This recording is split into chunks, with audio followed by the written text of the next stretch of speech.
Between 1968 and 1972, America launched 9 human missions to the moon, 6 of which successfully touched down, allowing 12 men to walk on the lunar surface. NASA's next chapter of lunar exploration, called Artemis, has the task of not just going to the moon to create a long-term human presence on and around it, but also to prepare for ever more complex human missions to Mars.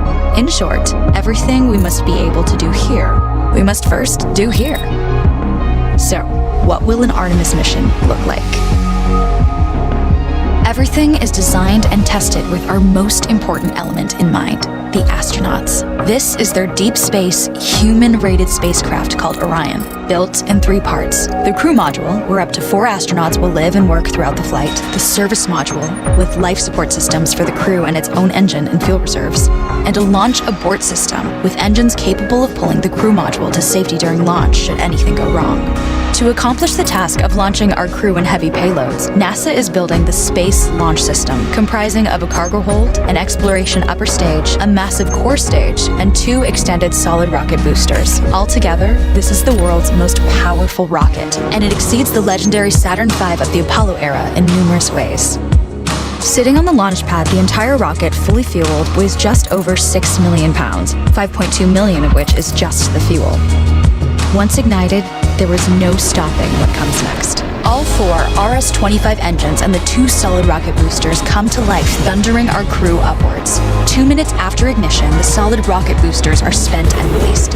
8 minutes after launch, the core stage is depleted and separated. The upper stage fires briefly, placing Orion into a parking orbit around the Earth. Here, the crew reconfigure the spacecraft and check systems to confirm everything is ready for deep space travel.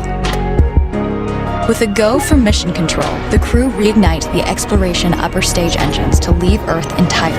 The exact timing of this maneuver is critical to reach a speed that can escape Earth's gravitational pull, but also put Orion on a course that will intersect the moon days later. Once this burn is complete, the upper stage of the SLS is jettisoned and the crew aboard Orion coast for several days toward all that awaits them at the moon. Approaching the moon, we see the fundamental differences between Artemis and Apollo. Instead of requiring Orion to serve as an expendable lunar command module or to carry a constrained lunar lander, the Artemis missions will take advantage of a different approach: pre-staging. Everything needed for lunar missions will be positioned in advance by commercial and international partners. This includes rovers, science experiments, and human-rated systems on the surface. But it also includes a dedicated lunar station in orbit around the moon called Gateway. Here at this station, we can pre-stage a robust lunar lander and establish a strong communications relay.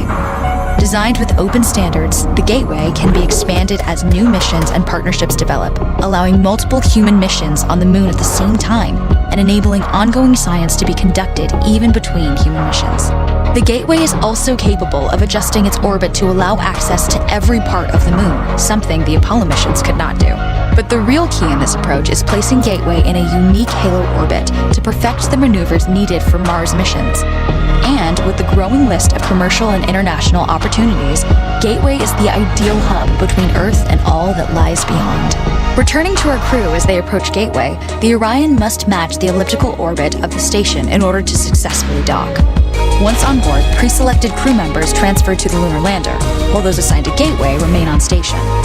The lunar lander system itself is built for 3 unique steps: descending from the halo orbit of Gateway down to a low lunar orbit, descending from low lunar orbit to the surface, and once the lunar mission is complete, launching from the surface of the moon and ascending all the way back to the orbiting Gateway.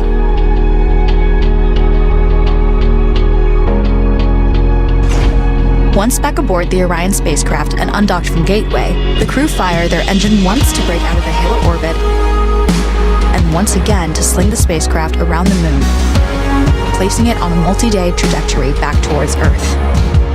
As they near the end of this journey, the service module is released, and the crew module is oriented heat shield first. Entering Earth's atmosphere at 25,000 miles per hour, the friction of air slows Orion considerably, while also subjecting it to temperatures of 5,000 degrees. With the Orion now at just 300 miles per hour, a series of parachutes uniquely tested and produced for this moment deploy, decelerating the craft to just 20 miles per hour for splashdown. With each successful mission, Artemis ushers in the next wave of men and women to explore our moon,